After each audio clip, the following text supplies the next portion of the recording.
Good evening. Welcome to the Black Conservative Voice with David Colbert here on the CTM News Network, the voice of truth. Well, boy, we got some interesting news here today.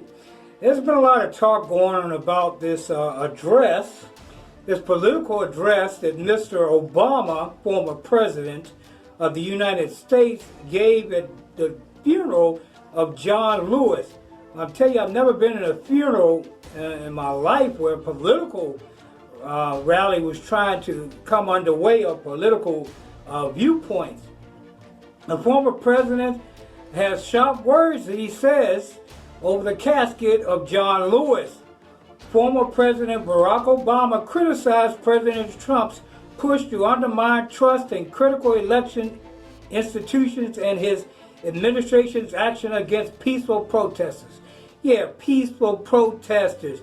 Antifa and BLM, or Black Lives Matter, are not peaceful protesters.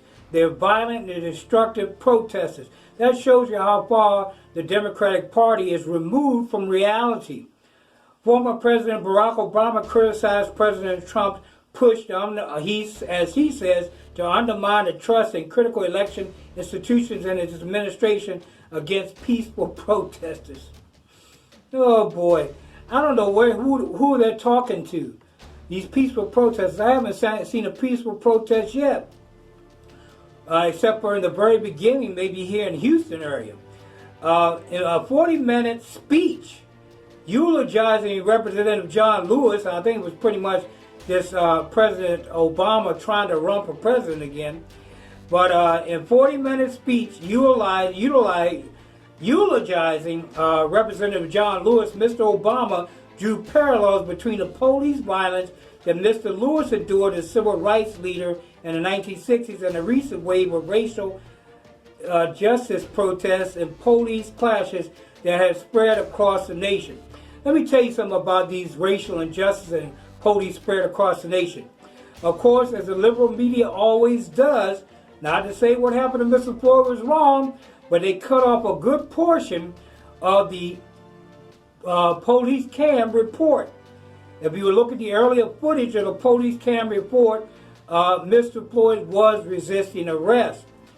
Bull Connor, he says, may be gone, but today we witnessed with our own eyes police officers kneeling on the knees or the necks of black Americans. Give me a break. Mr. Obama said, speaking from the same pulpit once used by the Reverend Dr. Martin Luther King Jr. Lord, please, Dr. King, we are so sorry that this happened, because I do not believe that our civil rights leader, Dr. Martin Luther King Jr., would have come before the pulpit with such foolishness. George Wallace, he says, be gone. George Wallace may be gone. This is Obama saying, but we can witness our federal government sending agents to use tear gas and batons against peaceful demonstrators. Can you believe this? He uses a Democratic Party segregationist as to say that we in this present day of time are doing something today against peaceful protesters, when we all can see that these people are riotous, lawless individuals seeking to destroy this country through Marxist and violent acts. The speech was the latest and most public example of how Mr. Obama, who has sought to avoid the political scrum early in his post-presidency, has turned his focus on 2020 election with great intensity, even as he races to finish writing a book. He helped bring about a swifter end of the Democratic primary, has raised more than 24 million since June for the former Vice President Joseph Biden Jr., the presumptive Democratic nominee, and has lent his name to the party's and Mr. Biden's digital fundraising and organizing efforts. Mr. Obama does not even like Vice President Biden. He refused to support him in the very beginning. Yeah, who would want to identify yourself with a racist and you're saying that you're a black liberalist? Why are you identifying with a white racist? Which this is what Mr. Biden is. His history shows it. He doesn't want his kids to be brought up in a jungle with black folks in public schools, just these statements he made back in the 70s. And these things that he even made even toward President Obama. Well, we're going to take a short break. We're going to be right back at you in a moment. You're watching Black Conservative Voice with David Colbert here on the CTM News Network, the voice of truth. Welcome back. Mr. Obama lacerated his successor, though not by name, criticizing President Trump's efforts to discourage voting, his push to undermine trust in critical election, he says, institutions and administration. What is critical about having somebody mail ballots out to people that may not even be registered voters? Just mailing them out and just giving everybody the vote, and they can sit at home, or you can send your people out and mail it to certain addresses, and they just put whatever name you want on there. No.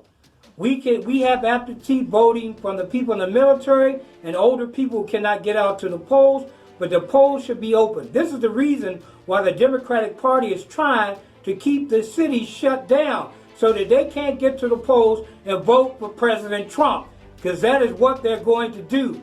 You realize, and nobody realizes this, how many Democratic-run cities, people who are full of Democrats, have walked away through the walk-away movement to the Republican Party to vote for President Trump.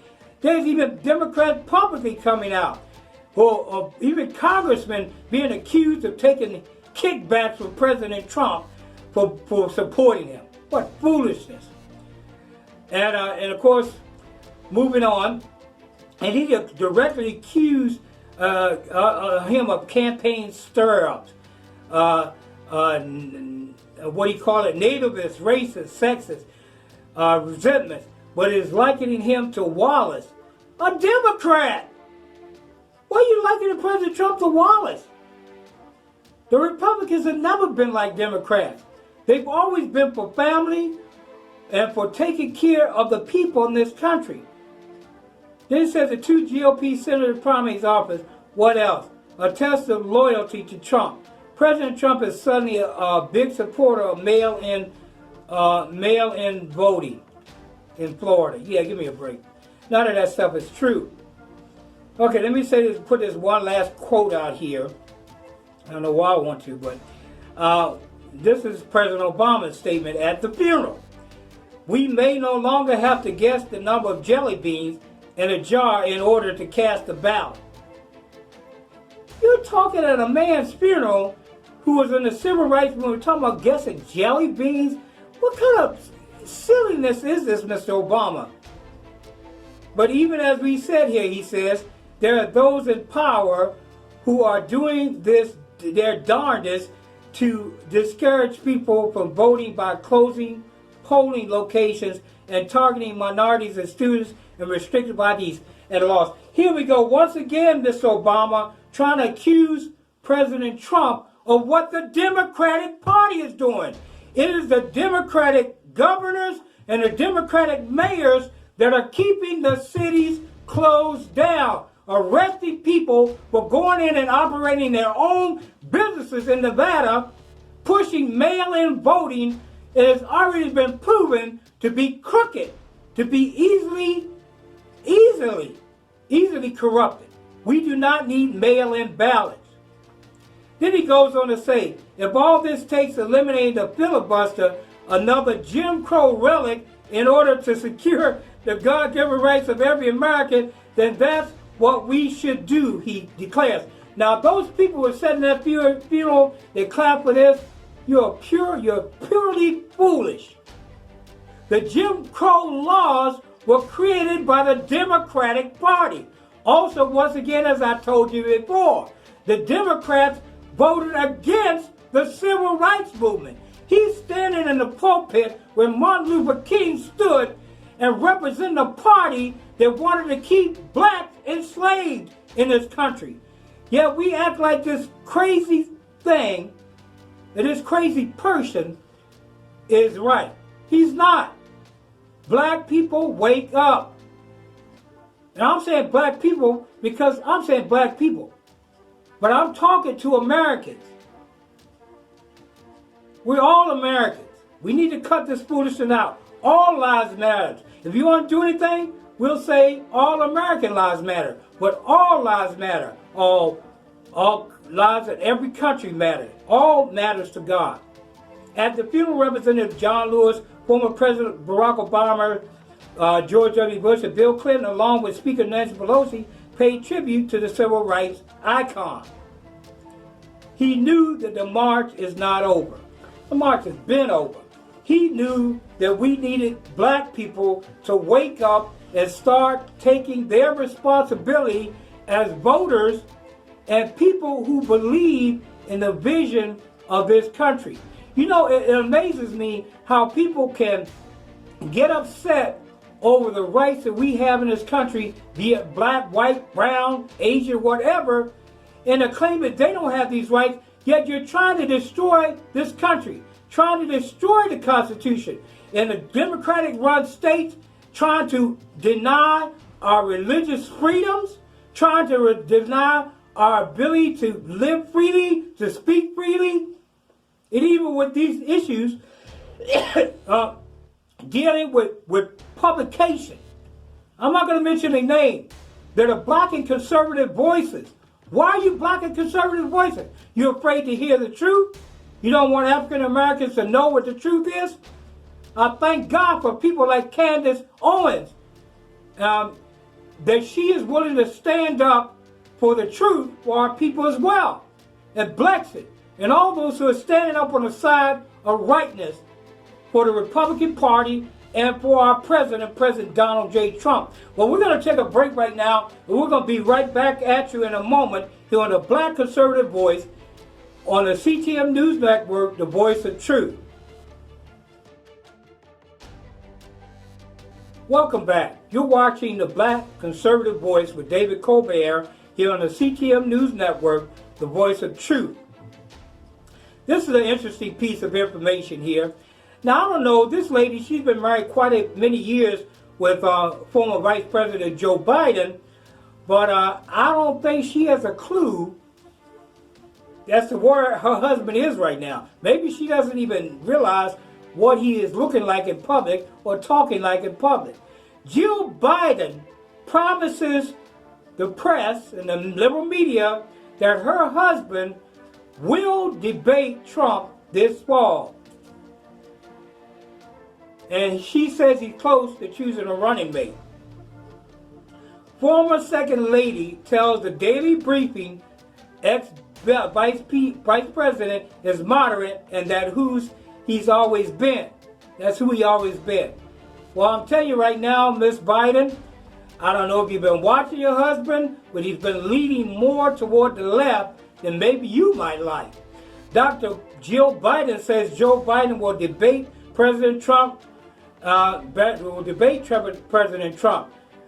Reacts to campaign attacks on her husband. She reacts to campaign attacks on her husband. Dr. Jill Biden, wife of presumptive Democratic presidential nominee Joe Biden, and author of Where the Light Enters, joins Dana Perino on the Daily Briefing.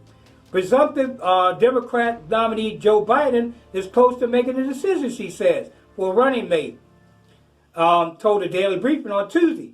Jill Biden also told host Dana Perino that her husband will share the debate stage with President Trump, as we were saying earlier. This fall, shrugging off suggestions by former Clinton White House press secretary Joe Lockhart and others that Joe Biden skipped the event. In other words, the Democratic Party is trying to get him to skip the event because they know that if he goes on that event, President Trump is going to clobber him. It doesn't really make any difference. The American people are not fooled. We can see that this man is not capable of running his own house, let alone this country. Oh, yes, he will, Jill Biden responded. I think it's 3 debates that they decided on. So, yeah, he'll be there. Yeah, you might be there. You can stand next to him. He's probably just going to stand there and look into the camera and read some words off a piece of paper. Then Perino goes and quotes, "You think it's unhelpful for other Democrats to suggest that Joe Biden shouldn't debate the president?"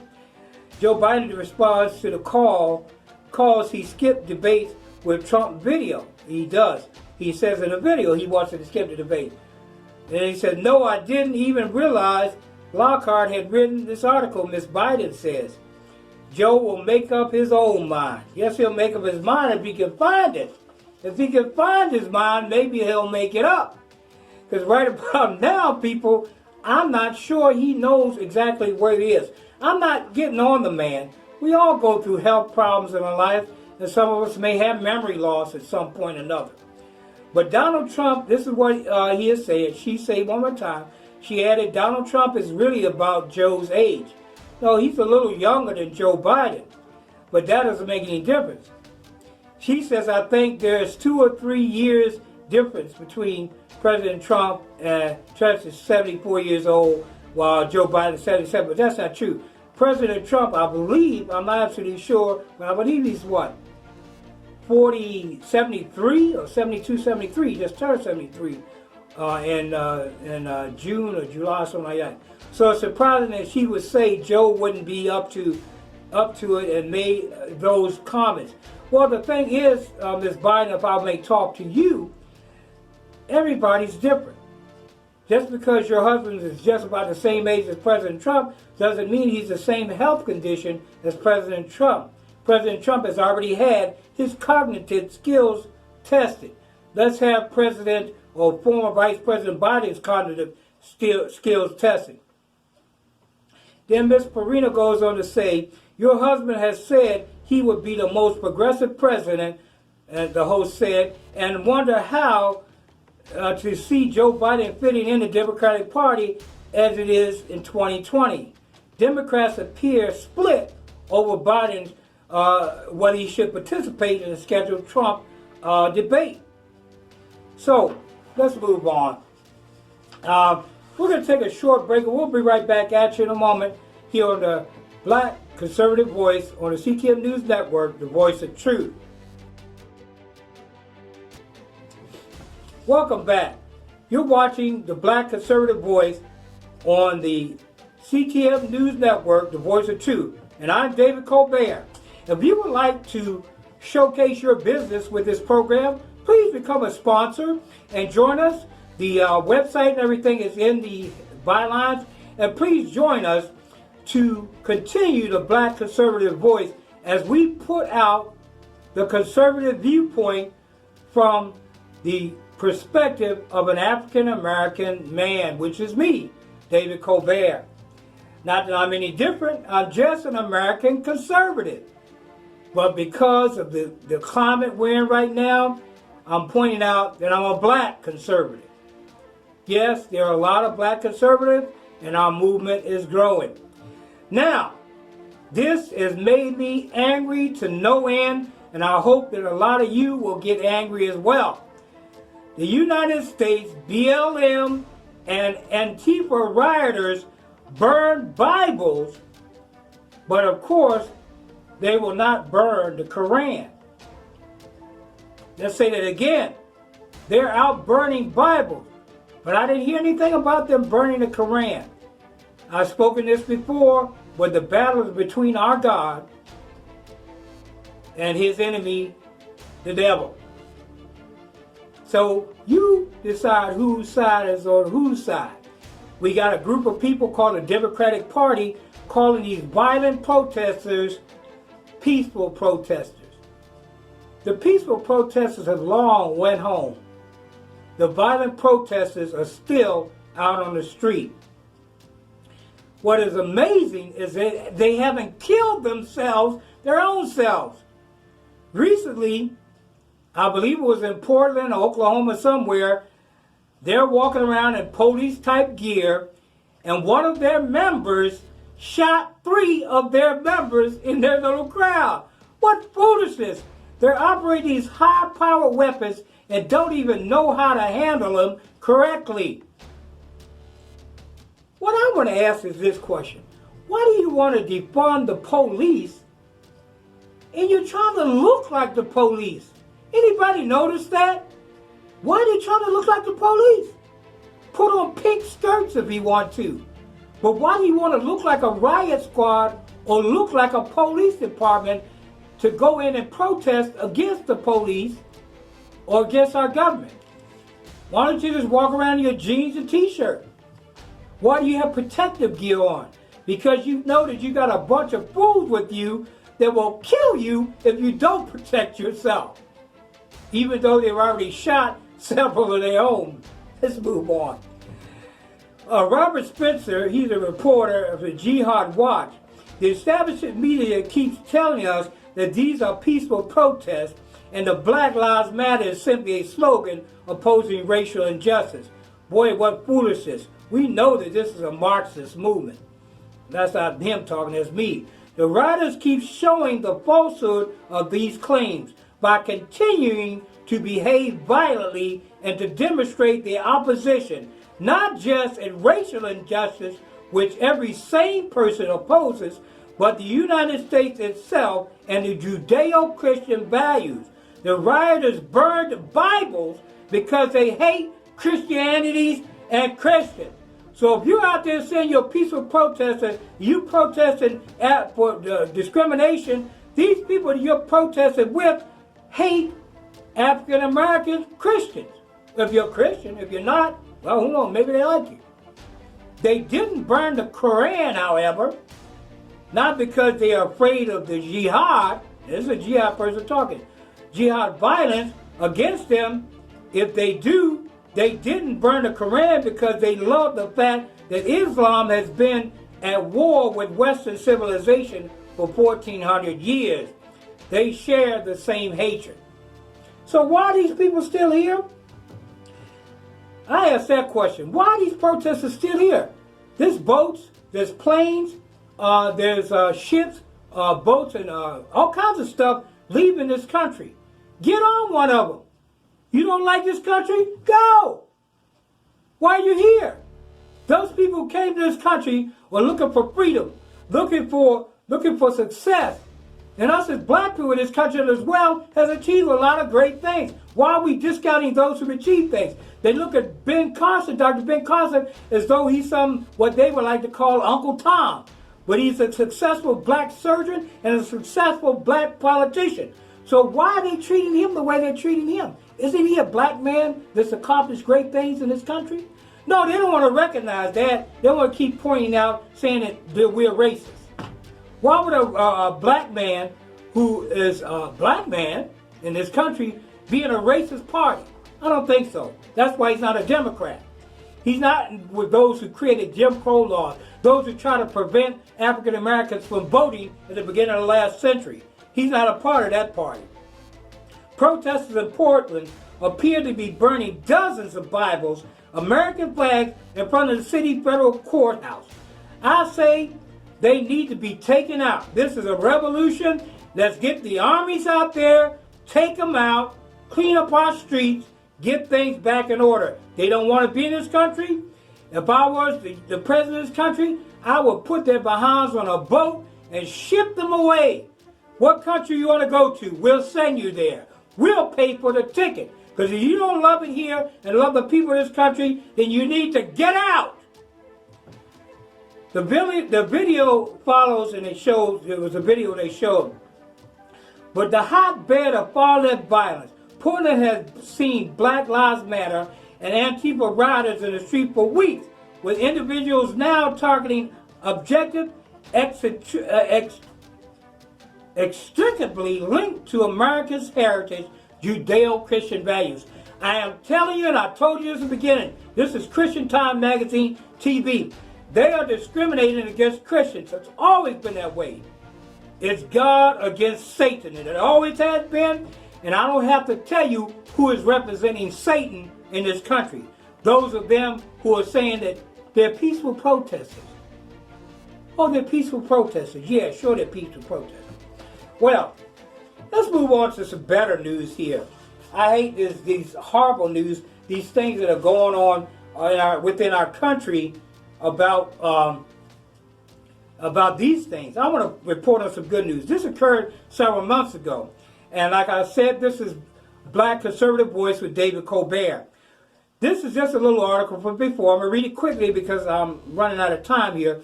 But Trump defends school prayer.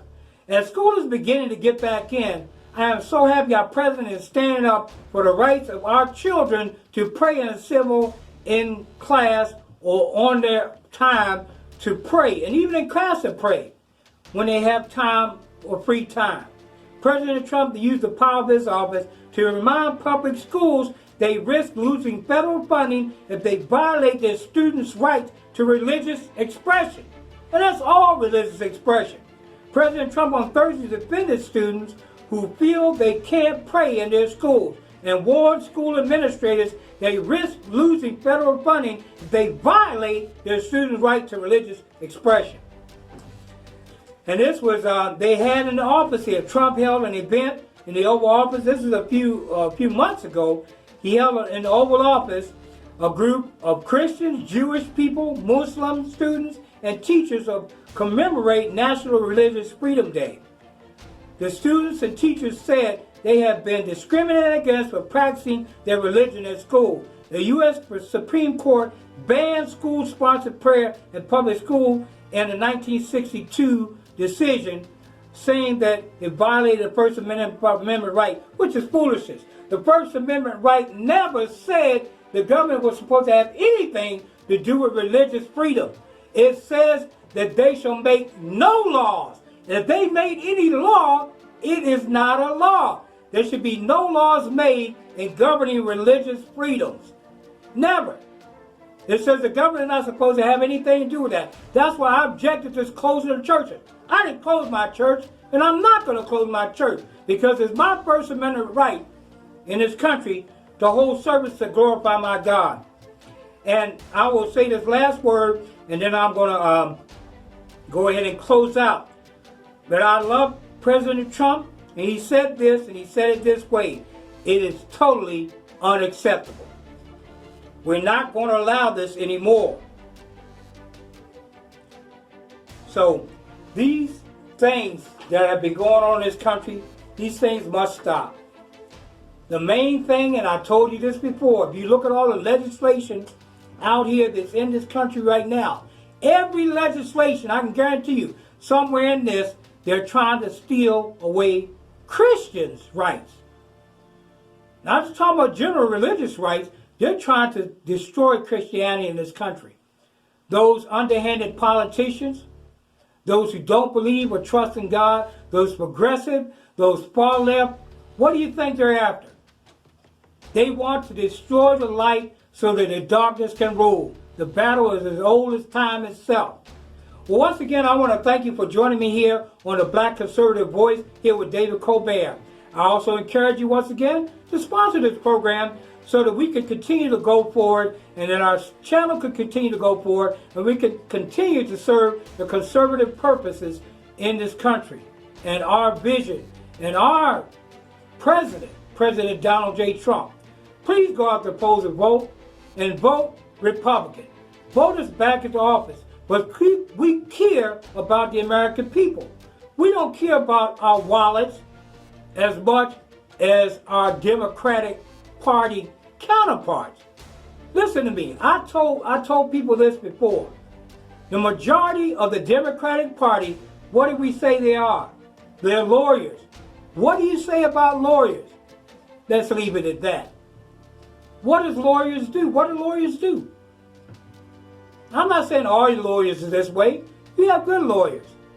One of my leaders is a lawyer for a long time, but I trust him.